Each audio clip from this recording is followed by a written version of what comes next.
네, 안녕하세요. 우리 동네 성서학당의 송민환, 네, 우진우입니다. 우진우입니다. 네, 이렇게 저희들 이야기에 귀를 기울여주셔서 감사합니다. 네, 겸손하게.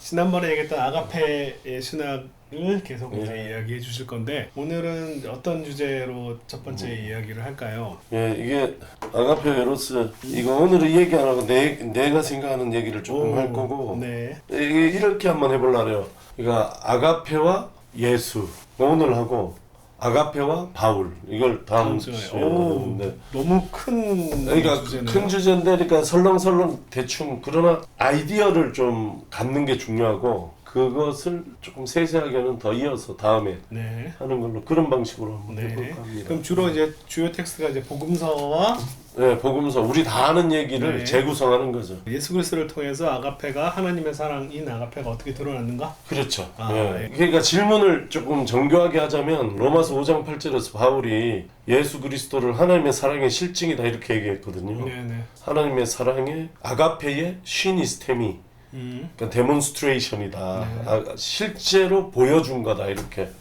예수를 통해서 하나님의 아가페가 세상에 드러났다 이렇게 얘기를 한 거잖아요. 아가페와 관련한 바울의 얘기 중에 제일 귀 기울여 들을 만한 얘기가 이 얘기거든요. 그러니까 예수님이 일생을 어떻게 이해를 할 수 있냐면 아가페가 그를 통해서 세상에 드러났다 이렇게 얘기할 수 있는 거잖아요. 네. 근데 그게 어떤 식으로 드러났냐. 기독교 신학의 핵심이군요. 그렇죠. 예. 그런 질문을 좀 던져보는 거예요. 그러면 이제 흔한 대답이 뭐냐면 대속신앙, 구속신앙 이렇게 가는 거죠. 그러니까 예수가 십자가에 못 박혀서 우리의 모든 죄를 사해줬다. 대신 용서해. 예, 그렇지. 그래서 우리가 율법으로는 구원받을 수 없는데 예수가 우리를 위해서 죽었다는 것을 믿기만 하면 우리는 구원을 받는다. 그래서 예수가 죽은 것이 그리고 우리를 위해서 십자가 보혈을 흘려준 것이 아가페다. 네. 이렇게 흔히 이해하고 있는 거 아닌가요? 그렇죠. 사형리에서 이렇게 하나님과 우리 사이에 이렇게 큰 이게 있어서 십자가 사건으로 이렇게 다리를 연결해 줬다. 네, 이렇게 그렇죠. 설명을 하고 있죠. 그렇게 해서 예수가 하나님의 아가페의 실증이 됐다는 것을 십자가 사건 하나로 하는 거고 그리고 그렇게 이해하는 건 너무 그게 잘못된 해석은 아니지만 너무 빈약한 해석이다. 나는 그거를 비유로 봐요.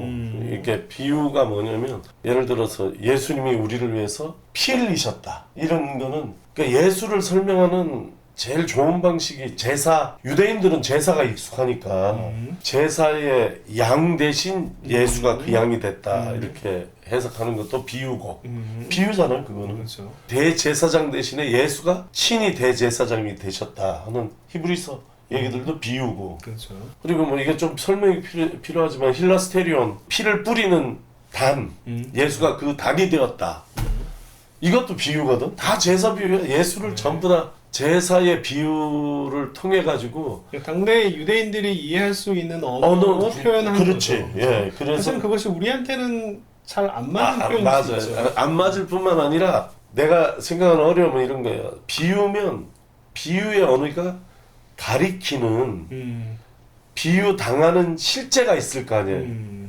이건 없어지고 비유만 남았어. 비유가 곧 실제인 듯이 남아 있는 거예요. 그게 좀 어려운 일 아니에요. 그래서 예수가 우리 지난번에도 읽지 않았는데 이사야서 1장에 와서 변론해 보자. 우리의 주홍빛 같은 피가 양털같이 네, 휘어질 것이고 이런 얘기들 전부 다 그런 구약의 언어들과 합쳐져 가지고 예수님의 아가페가 십자가 보혈로 딱 선명하게 온건 좋은 점이 있지만 이게 비유 언어인데 이 비유 뒤의 실제에 대해서 너무 우리가 무관심하고 모른다 이런 생각이 드는 거예요. 그리고 나는 그게 좀 문제라고 보거든요. 기독교 신앙이. 그래서 그럴 경우 뭐가 없어지냐면 역사적인 예수 이 땅에 육신을 입고 오셔서 사신 예수님의 삶이 해석되지 않는 거잖아요. 그가 왜 죽었는가? 죽음에 이르게 하는. 예수가 피를 흘리기 위해서 죽은 사람 같이 되잖아요. 이 피를 뿌려야 죄가 사해지니까 예수가 그러니까 죽임당한 사람이 아니라 죽은 사람 같이 해석이 되는 거잖아요. 그런 건 좀 문제 아닌가? 그 상징에 맞는 부분 제외한 나머지는 사실은 의미가 없어지는 없어지는 거지. 얘기가 되는 예, 거죠. 그렇지. 예수가 뭐 병을 고쳤다든지 뭐 이런 게 다 그냥 별로 그냥 이 이야기하고 딱 매칭이 아니라 그냥 다른 이야기로 또 귀중하게 생각도 좀 그렇게 되는 게 문제다. 그래서 나는 예수가 하나님의 아가페의 실증이 됐다는 이 이야기는 십자가의 보혈로 우리 죄를 대속했다는 이런 교리적 언어에 한정되어서는 안 된다. 아가페로서의 그렇지. 예수 그리스도의 삶. 삶, 탄생과 공생애와 공생애, 그렇지. 십자가 사건까지 다 포함해서 그 공생애가 결국은 죽음을 향해 가는 거잖아요. 공생애를 예수님이 사셨는데 그 공생애를 계속 살면 그 끝에 죽음이 자기를 기다리고 있는 걸 아시는 거야. 이렇게 살면 죽어. 근데 그걸 멈추지 아니하고 끝까지 그 길을 가서 결국은 죽임 당하는 일에 이르러서 이제 십자가가 나오는 거예요. 그래서 십자가 소중한 거잖아요. 이 십자가가 나오기까지의 예수님의 인생의 과정을 생각을 해봐야지 되는 거예요.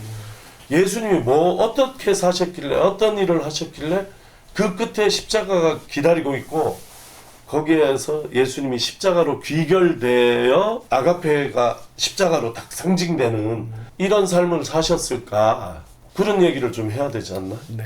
예수님이 내가 볼 때는 굉장히 중요한 거는 하나님의 사랑이 실천하기 위해서 이 땅에 오셨을 때 예수님의 눈에 제일 중요한 거는 뭐냐면 하나님의 사랑을 받지 못하고 있는 사람들이. 마태복음 5장 보면은 아버지께서는 이게 45절인데 악한 사람에게나 선한 사람에게나 똑같이 해를 떠오르게 하시고 의로운 사람에게나 불의한 사람에게나 똑같이 비를 내려주신다. 네.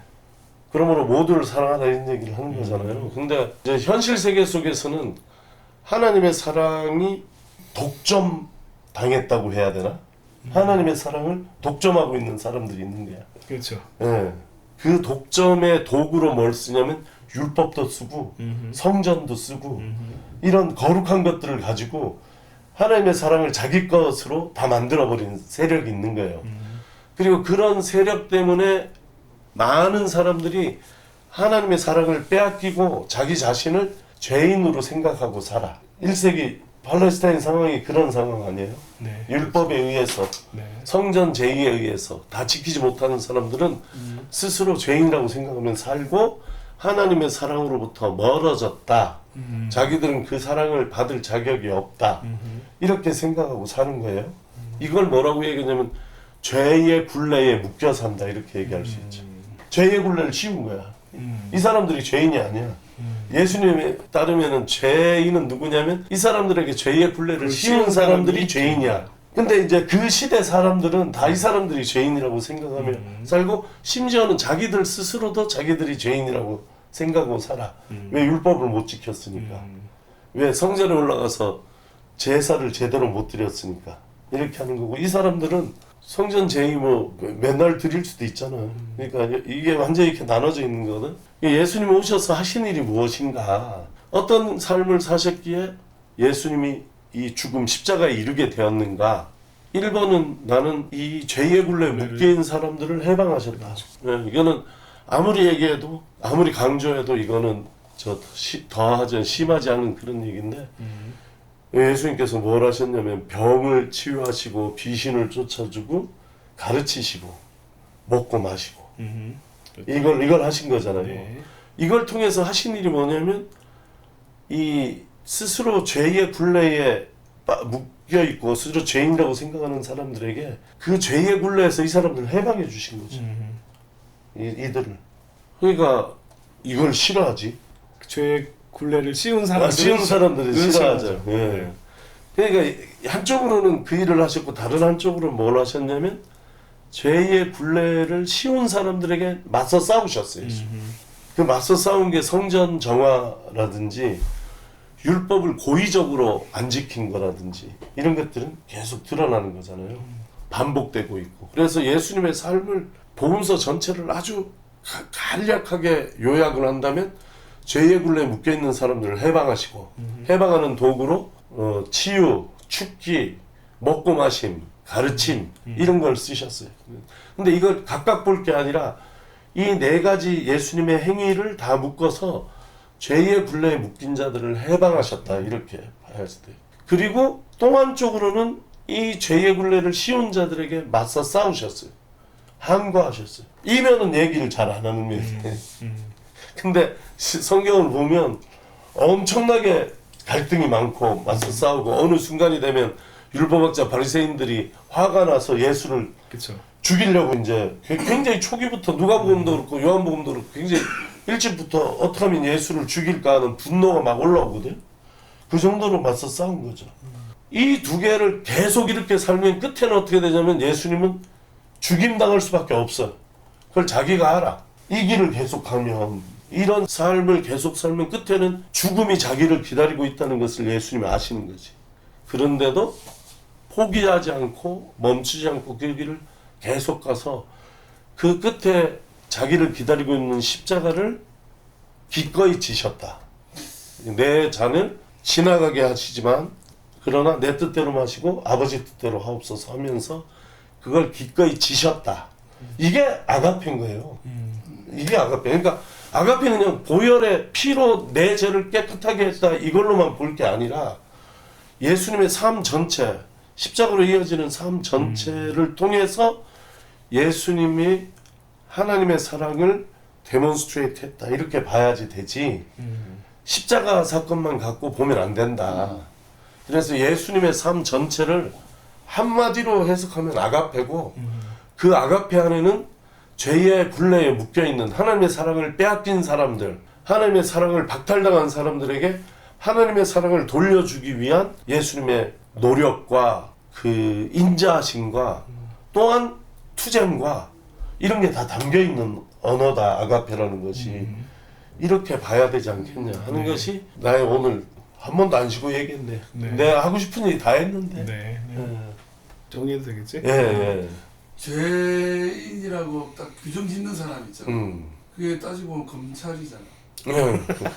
그럴 수 있지. 그래서 우리나라 얘기하면 좀 그렇지만 예를 들면 흑인 해방 운동했던 마틴 루터 킹이 그래 가면 죽을 게 뻔한데 가는 게 아가페. 맞아요. 요거 잘라낼게요. 예. 그런데 나는 이제 너무 아가페를 십자가 보혈, 대속의 사랑 이렇게로만 이제 해석을 하니까 앞에 예수님의 삶이 아가페와는 상관없는 걸로 떨어져 나가는 데 대한 문제의식을 얘기를 하는 거지. 우리가 아가페의 의미를 좀 축소시켜서 하는 것은 한편으로는 그냥 나의 죄가 용서되었다 라고 하는 사실 자기중심적인 신앙이 첫 번째가 있을 것 같고 두 번째로는 예수님처럼 그런 아가페적인 삶을 따라 살고 싶지는 않은 거죠. 이런 얄팍한 마음들이 합쳐져 가지고 다른 거 다 제외하고 예수님이 나의 죄를 용서하셨다. 그게 아가페다. 라고 하는 것이 아가페로 이렇게 규정을 지으면 그러면 이제 자기는 특별히 뭘 할 게 없으니까 그렇죠. 이래서 이런 어떤 종교가 뭔가 쉬운 방향으로 좀 가려고 하는 거라는 생각이 드는데 그런 식의 해석들이 그 안에는 좀 그 밑바탕에 깔려있지 않을까라고 하는 생각들이 들었습니다.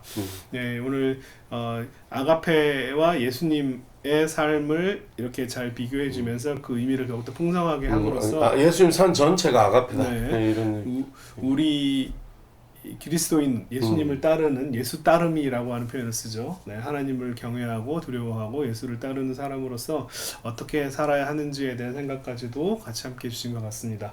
오늘 좋은 말씀 감사하고 다음에 또 아가페와 바울의 이야기를 또 기대하도록 하겠습니다. 네, 오늘 여기까지 들어주셔서 감사합니다. 고맙습니다. 다음에 뵙겠습니다.